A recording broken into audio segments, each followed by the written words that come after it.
নমস্কাৰ বন্ধু বান্ধৱীসকল পুনৰবাৰ সকলোকে স্বাগতম জনাইছো আমাৰ জব এডুকেশ্যন ইউটিউব চেনেল জ্ঞান পোহৰলৈ সো বন্ধু বান্ধৱীসকল আজি পুনৰ আপোনালোকৰ বাবে এই ভিডিঅ'টিত নতুনকৈ চৰকাৰৰ ফালৰ পৰা মুকলি হোৱা কিছু এক চৰকাৰী চাকৰি আপডেট আজি আপোনালোকৰ বাবে লৈ আনিছো হয় বন্ধু বান্ধৱীসকল আপোনালোকে থাম্বনেলখন দেখি নিশ্চয় গম পাইছে যে আপোনালোকৰ বাবে পুনৰ মুকলি হৈছে 4th গ্ৰেডৰ নতুন পদ যিখিনি পদৰ কাৰণে আপোনালোকৰ শিক্ষাগত অৰ্হতা মাথু 10 পাস থাকিলে আপোনালোকে আবেদন কৰিব পাৰিব তাতকে কোনো ধৰণৰ আপোনালোকৰ কোৱালিফিকেশন নালাগে যি সকলে 10 পাস কৰি ঘৰতে আছে তেওঁলোকে এই পোষ্টখিনিৰ কাৰণে আবেদন কৰিব পাৰিব গতিকে বন্ধু বান্ধৱীসকল কোনটো ডিপাৰ্টমেন্টৰ ফালৰ পৰা এই 4th গ্ৰেডৰ পোষ্টখিনি মুকলি হৈছে আৰু কেনে ধৰণৰ আপোনালোকৰ নথিপত্ৰবিলাক বিচাৰিছে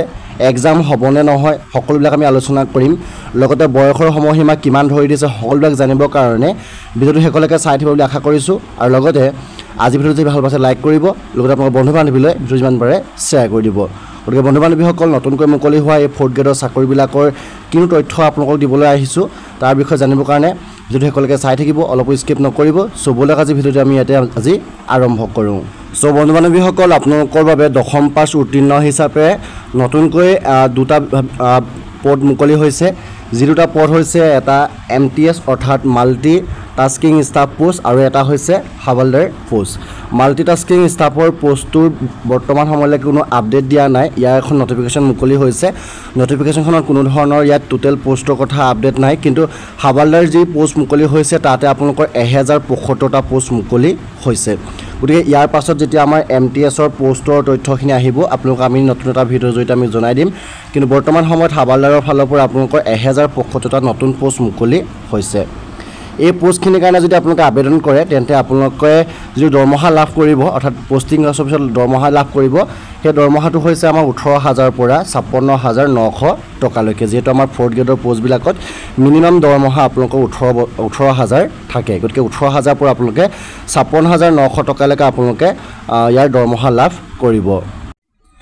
সো তাৰ পাছতে এই পোষ্টখিনিৰ কাৰণে আপোনালোকে যদি আবেদন কৰে তেন্তে আপোনালোকে এজন ইণ্ডিয়া সিটিজেন হ'ব লাগিব যদি বাহিৰৰ পৰা চাইছে আপোনালোক নেপাল ভূটান এইবিলাকো আবেদন কৰিব পাৰে কিন্তু আমাৰ ইণ্ডিয়া অল কেণ্ডিডেট ল'ৰা ছোৱালী সকলোৱে এই পোষ্টটোৰ কাৰণে আবেদন কৰিব পাৰিব তাৰ পাছতে ইয়াতে আমাৰ যিখিনি এজ লিমিট দিয়া আছে এজ লিমিট যেটো আমাৰ মাল্টিটাস্কিং ষ্টাফ অৰ্থাৎ MTS পোষ্ট যেটো মুকলি হৈছে ইয়াৰ কাৰণে আপোনালোকৰ বয়সৰ সময়সীমা হ'বলৈ মিনিমাম 18 বছৰ আৰু মেক্সিমাম বয়সটো আপোনালোকৰ হ'ব লাগিব 25 বছৰ 1 আগষ্ট 2025 অৰ্থাৎ যদি আমি চাবলৈ যাওঁ চনটো 2/8/2000 চনৰ পৰা 1/8/2007 ভিতৰত জন্ম কৰা সকলে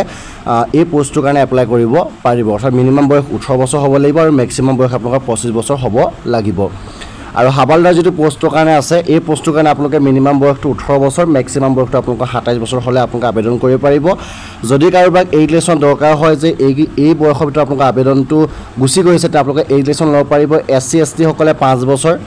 OBC সকলে 3 বছৰ PWD সকলে 10 বছৰ PWD OBC সকলে 13 বছৰ PWD SC ST সকলে 15 বছৰ এক্স সাৰ্ভিসমেনে ল'ব পাৰিব 3 বছৰ এনেদৰে আপোনালোকে এইজ লেছনবিলাক ল'ব পাৰিব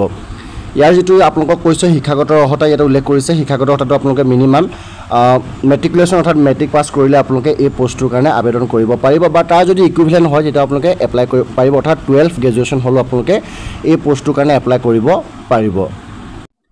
এটা মেইনলি কথাটো হল যে এই পোষ্টখিনি কোৰ পৰা আপোনালোকৰ মুকলি হৈছে সকলোকে ভাবি আছে নিশ্চয় এই পোষ্টখিনি আপোনালোকৰ মুকলি হৈছে SSC ফালৰ পৰা ষ্টাফ সিলেকশন কমিশনৰ ফালৰ পৰা পুনৰ আপোনালোকৰ MTS আৰু হাৱালদাৰ ভেকেন্সি মুকলি হৈছে থ্ৰু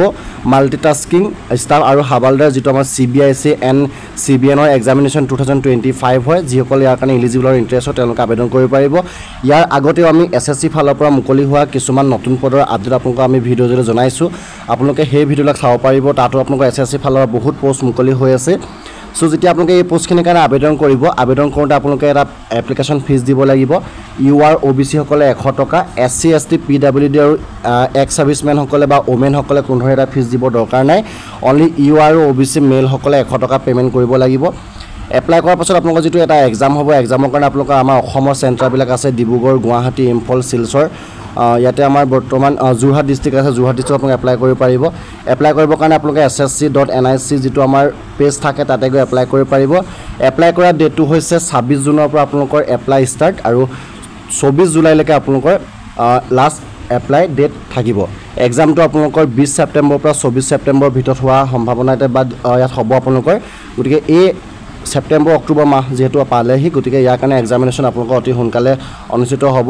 আমি আপোনালোকৰ বাবে এপ্লিকেশ্যন ফৰ্ম আৰু যিটো ইয়াৰ এড্ৰেছ ডিটেইলছ আমি সকলোবিলাক আমি আমাৰ হোৱাটছএপ চেনেলৰ জৰিয়তে আপোনালোকক দি থৈছোঁ গতিকে আপোনালোকে আমাৰ হোৱাটছএপ চেনেলত জইন হৈ পিনে ইয়াৰ ফৰ্মবিলাক বা আপোনালোকে এড্ৰেছ ডিটেইলছবিলাক আপোনালোকে জানি ল'ব পাৰিব গতিকে বন্ধু বান্ধৱীসকল যিসকল ইয়াৰ কাৰণে ইণ্টাৰেষ্ট হয় কাৰণ যিহেতু আমাৰ 10 পাছ হ'লে আপোনালোকে আবেদন কৰিব পাৰিব কাৰণ বহুত আছে আমাৰ 10 পাছ কেণ্ডিডেট আৰু বয়সৰ সময় আপোনালোকে চাই ল'ব যদি আপোনালোকে ইয়াৰ কাৰণে ইলিজিবল আৰু ইণ্টাৰেষ্ট হয় তেতিয়া পোষ্টখিনিৰ কাৰণে আপোনালোকে আবেদনটো কৰি ল'ব পাৰিব গতিকে বন্ধু বান্ধৱীসকল অনাগত দিনবিলাকত এনেধৰণৰ চাকৰি খা খবৰবিলাক আমাৰ চেনেলত দি থকা হ'ব গতিকে তাৰ কাৰণে আপোনালোকে চেনেলত ছাবস্ক্ৰাইব কৰি ৰাখিবলৈ আশা কৰিছোঁ লগতে আজি ভিডিঅ'টো এটা লাইক কৰিব আৰু আপোনালোকৰ বন্ধু বান্ধৱীলৈ ভিডিঅ'টো পাৰে শ্বেয়াৰ কৰিব গতিকে বন্ধু বান্ধৱীসকল আজি ভিডিঅ'টো ইমানেই আছিলে ধন্যবাদ জয় অসম জয় হিন্দ